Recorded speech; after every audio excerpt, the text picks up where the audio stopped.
कार्यक्रम के पुण्यार्जक हैं माता पिता श्रीमान रूपचंद जी जैन, श्रीमती कमला जैन, दिनेश जैन, रेखा जैन, दिवेश जैन, दिशा जैन, गंगवाल परिवार, प्रवासी मुंबई, निवासी ब्यावर।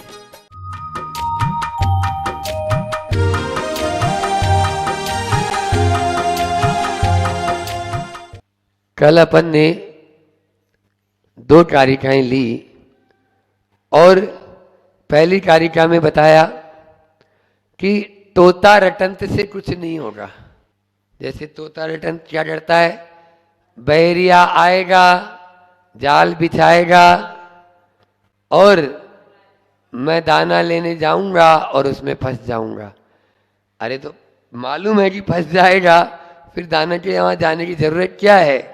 तो ये तोता रटंत होती है, इससे काम होने वाला नहीं। अकेले सुनने से और बोलने से काम नहीं और कहने से भी काम नहीं होगा, जब तक कि भाव में उसको नहीं लेके आएंगे। प्रतिदिन अपन कल्याण मंदिर में भी एक कारिका अपन प्रतिदिन पढ़ते हैं, 38 नंबर की कारिका कि आकर्णितोपि महितोपि निरीक्षितोपि नूनम न चेतसि न मया विधृतोस्मि भक्त्या जातोस्मि तेन जन बांधव दुख पात्रम यस्मात् किया प्रतिफलंति न भाव शून्य।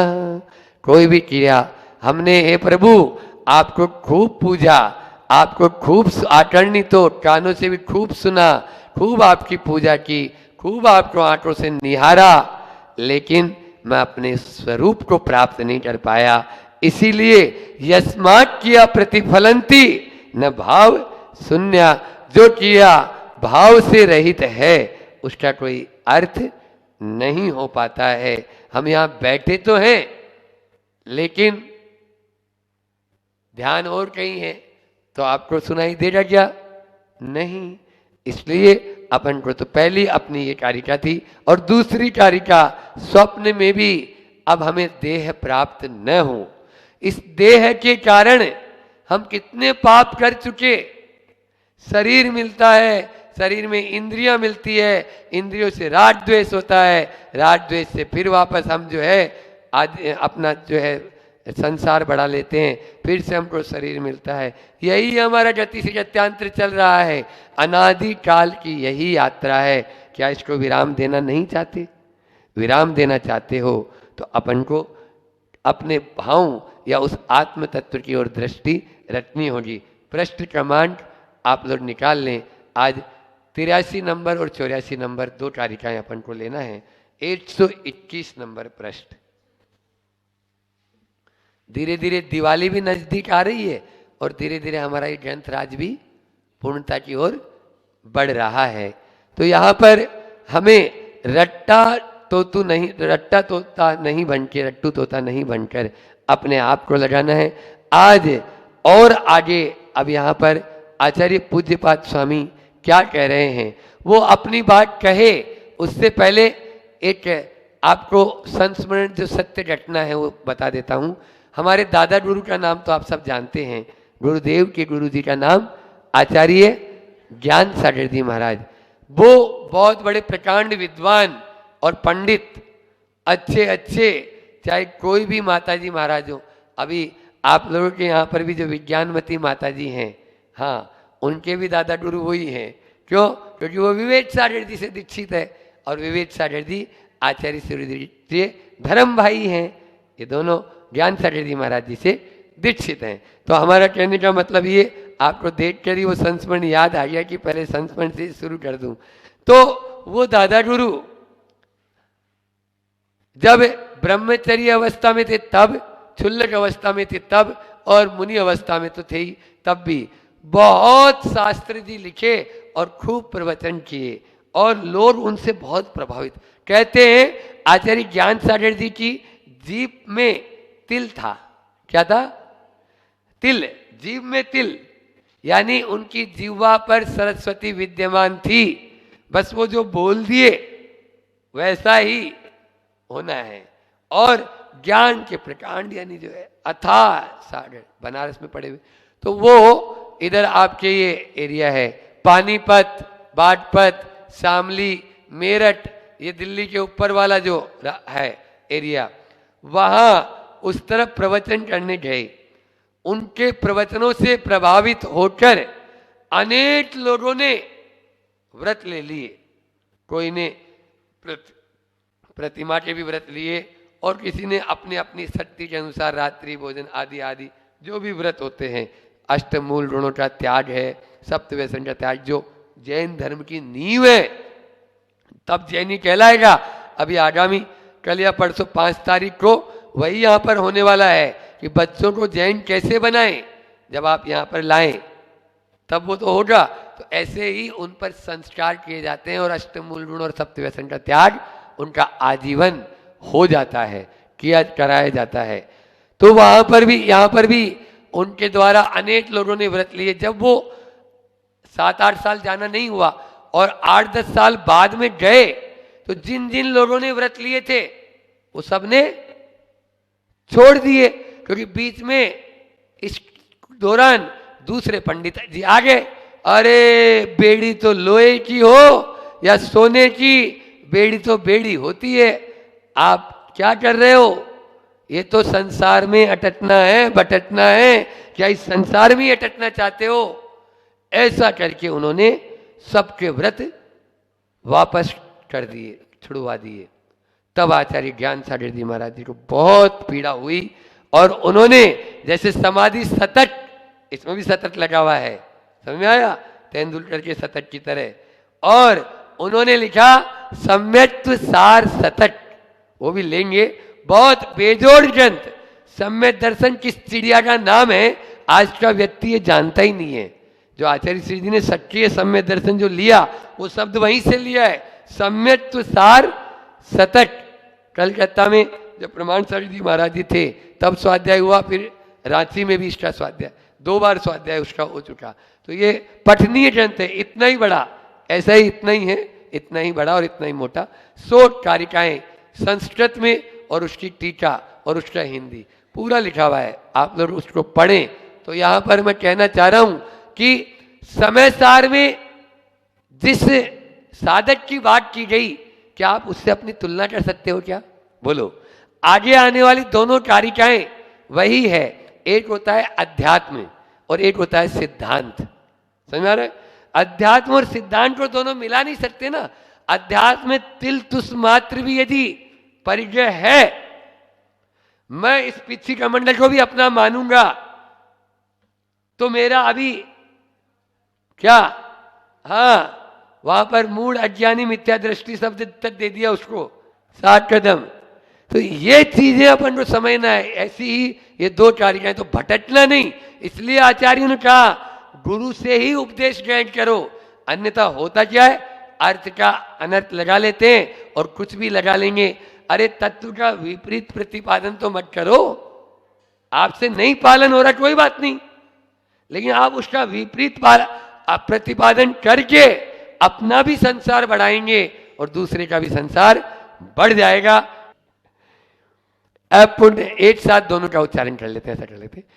अपुण्यम व्रते पुण्यम व्रतेर मोक्षस्तयोर्वयम् अव्रतानानिव मोक्षार्थी व्रतान्यपि ततस्तजेत अव्रतानि परित्यज्य व्रतेषु परिनिष्ठितः त्यजेतान्यपि संप्राप्य परमं पदमात्मने।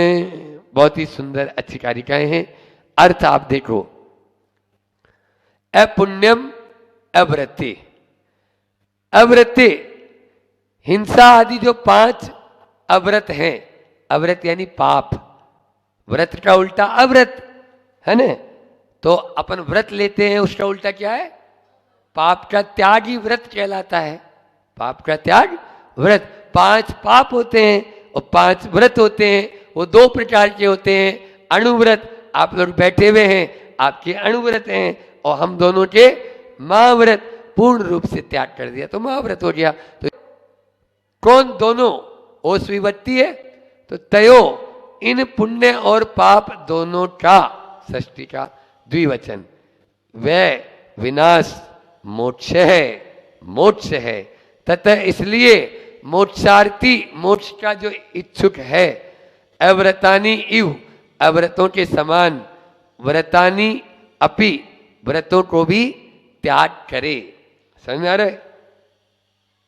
अव्रतों के समान व्रतों का भी त्याग करें। क्यों? क्योंकि वो भी आपको संसार में ही अटकाएंगे ना। जब तक हम केवल शुभ क्रिया में ही लगे रहेंगे। अपन ने समाधि तंत्र में 3 प्रकार की आत्माओं का वर्णन पढ़ा था। उनमें कौन कौन सी 3 प्रकार की आत्मा होती है? बहिरात्मा, अंतरात्मा और तीसरा विकल्प परमात्मा। तो अब अपन को अंतर आत्मा से ऊपर जाना है कि नहीं जाना? अब मात्र 17 कारिकाएं, 18 कारिकाएं और बची है। तो आप क्या बीच में मिडिल में ही छोड़ना चाहते? फाइनल ईयर में तो प्रवेश करो। समझ आ रहा है? तो first year, second year, final year, वहां बहिरात्मा, फिर अंतर आत्मा। अब अंतरात्मा से भी ऊपर उठना है कि नहीं उठना है? मानता हूं कि फल में जो मजा है, फल में जो मजा है, ध्यान से सुनना है, बात बहुत अच्छी है, चिंतन में आई आज। ऊपर पहाड़ पर बैठ के जब चिंतन कर रहे थे कि फल में जो मजा है वो फूल में है क्या? फूल में है क्या? अरे जब तक फूल रहेगा तब तक फल आएगा ही नहीं। नाचते रहो फूल लेके कितना भी, वो फूल खराब और हो जाएगा, सड़ जाएगा। तो इसलिए फल भी तो चाहिए कि नहीं चाहिए? तो यहां पर कह रहे हैं कि फल में जो मजा है वो फूल में नहीं। छत पर जो मजा है वो सीढ़ियों पे है क्या? सीढ़ियों पे मजा नहीं, लेकिन बिना सीढ़ियों के आप छत पर पहुंचेंगे क्या? अब कोई आदमी बेवकूफ है और वो सीढ़ियों पर ही अपना आनंद मना रहा है, क्या बात है, क्या हा, बड़ा मजा आ रहा है, तो ऐसे आदमी क्या बोलेंगे? मूर्ख शिरोमणि। फिर अगला, आसमान की उड़ान में जो मजा है वो रनवे पर है क्या? फ्लाइट रनवे पर ही दौड़ती रहे और आसमान में उड़े नहीं तो वो मजा आएगा? अरे पहुंच ही नहीं पाएंगे महाराज, केवल एयरपोर्ट पे खड़ी रहेगी फ्लाइट। कई बार ऐसा हो जाता है। और हलवा में जो मजा है वो आटा, घी और शक्कर में है क्या? बोलो, उन तीनों में। इसलिए भेद विवक्षा नहीं, अभेद विवक्षा की बात करो। जब तक फूल है तब तक मजा नहीं। हम पूजा पाठ, आराधना, भक्ति, जाप, संयम, ध्यान, ये सब करेंगे, लेकिन ये शुभ क्रियाएं हैं। सब क्या है? शुभ क्रिया, उस आत्मा की लिए करेंगे। इनका आलंबन लिया था। अब आलंबन कब तक? यदि मान लीजिए जब तक वो उंगली पकड़ के कब तक चलता है? बोलो ना आर्जव। अब अभी भी वो 10वीं क्लास में है और यदि आपकी उंगली पकड़ के चलना चाहे तो आप एक बोलेंगे, ए चल, अपने पाँव पर खड़ा होकर चल। यही परमात्मा अवस्था है। उंगली पकड़ कर चलने के लिए हमारे लिए ये सब मिले हैं। ये सब भक्ति, आराधना, पूजा पाठ, विधान आदि, महामहोत्सव, जाप, पंच कल्याणक, माला आदि, ये सब हमारे लिए सब आलम्बन उसी तरह मिले हैं। उंगली पकड़ चली तो ये हो जाता है। तो यहाँ पर पूर्वाचार्य कभी भी बदलते नहीं है। अव्रतानी, अव्रतों को परित्याज्य छोड़कर व्रतेषु, व्रतों में परिनिष्ठित है, परिपूर्ण होवे। देखो क्या कह दिया अन्ना जी, अव्रतों को छोड़कर बुद्धिपूर्वक। ऐसे नहीं अपना आप छूट जाएंगे महाराज, अपना आप छूट जाएंगे। हम तो छोड़, अब क्या छोड़े, इनको छोड़ना थोड़ी पड़ता है, वो तो अपना आप जैसे छूट जाते हैं। ऐसा नहीं, पुण्य अपना आप छूट जाएगा, लेकिन पाप को आपको बुद्धिपूर्वक। हमने पंच महाव्रत बुद्धिपूर्वक अंगीकार किए और फिर भी 15 दिन में बोलते हैं कि भैया इसको वो चामी, इसको ग्रहण, इसको वो चामी, इसको छोड़ता हूं कि भैया फिर से मेरे साथ कोई गलती हुई है, उनको तोबा तोबा, ये मैंने फिर से, वो फिर वापस, हाँ, कान पकड़ के बोलना ही है 15 दिन में कि आपको, जैसे अभी आपके आंखों में पानी आया वैसे ही, तभी जाकर वो होता है। एक के लिए प्रतिक्रमण, प्रतिक्रमण को विश्व कुंभ बता दिया, लेकिन अभी हमारे लिए नहीं। हम यदि अभी प्रमथ अवस्था में है या प्रमथ अवस्था में भी जो स्वाति से ध्यान की ओर उधर नहीं जा रहे हैं, तब तक उसको हमारे लिए वह अमृत कुंभ ही कहलाएगा। उसको विश्व कुंभ कहने का साहस कभी मत कर देना। अव्रतों को छोड़कर व्रतों में परिपूर्ण होवे। आत्मने, आत्मा के परम पद, सर्वोत्कृष्ट पद को प्राप्त करके उन व्रतों को भी त्यजेत, त्यागें। 4 बात यहाँ पर अपन करते हैं, अपन रोज 4 बात करते ही हैं कि 4 चरण इस कारिका में दिए। पहला क्या है? परि शब्द आया। क्या शब्द आया? परित्यज्य। त्यज्य नहीं बोला, परित्यज्य। परि होता है आसमंतात परि, परि उपसर्ग है, उसका कब प्रयोग होता है? आसमंत, चारों ओर से, एक ओर से नहीं, चारों ओर से पाप का त्याग करना पहले अनिवार्य है। जब तक पाप का त्याग नहीं करेंगे, इसलिए मैं बार बार कहता हूं, पाप को काटो मत, पाप को त्यागो। समझ में आया? तेरा पुण्य है, वो जंगल में भी आएगा, लेकिन तुम्हें भोगना नहीं है।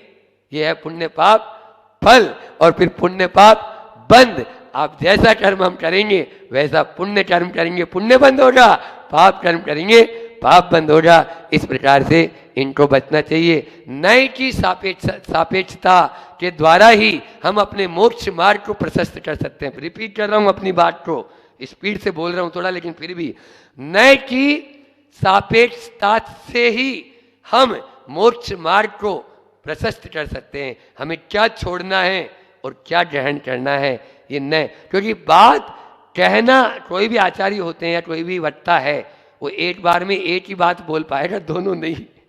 समझ में आ रहा है? फिर भी हमने 2 कारिकाओं के माध्यम से आचार्य पूज्यपाद स्वामी की उस उक्ति को रखा। इनका पद्यानुवाद लेकर अपनी वाणी को विराम करेंगे। निर्भांत अत्र व्रत से वह पुण्य होता, अत्यंत क्लांत व्रतहीन कुपाप ढोता। दोनों विलीन जब हो तब मोक्ष भिक्षु, मोक्षार्थी छोड़े व्रतेतर समाव्रत को मुमुक्षु।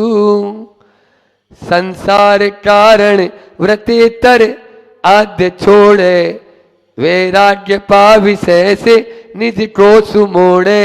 छोड़े महाव्रत सदा तदा मुनि मौन धारी, होती स्वहस्त गत है जब मोक्ष नारी। वह मोक्ष नारी आएगी जब वह उस रत्न त्रय को भी 3 होंगे, तब तक वो फ्लाइट रनवे पे ही दौड़ेगी। उसको हम एयर बस बोल सकते हैं, फ्लाइट नहीं बोल सकते। यदि फ्लाइट बोलना चाहते हो तो 3 चक्का, सम्यक दर्शन, सम्यक ज्ञान और सम्यक चारित्र, इसके चक्के से ऊपर उठा दो, तब वो जाकर फ्लाइट का काम करेगी।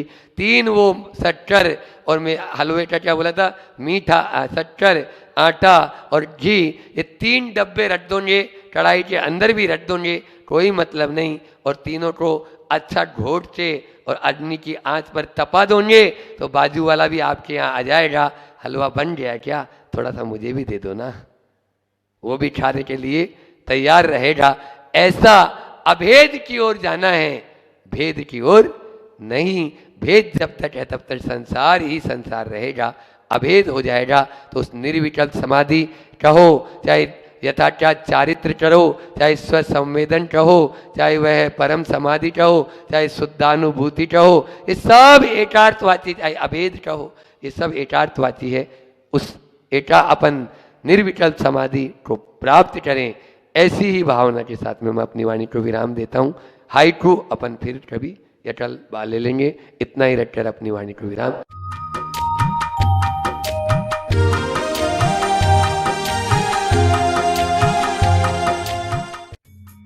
इस कार्यक्रम के पुण्यार्जक थे माता पिता श्रीमान रूपचंद जी जैन, श्रीमती कमला जैन, दिनेश जैन, रेखा जैन, दिवेश जैन, दिशा जैन, गंगवाल परिवार, प्रवासी मुंबई, निवासी ब्यावर।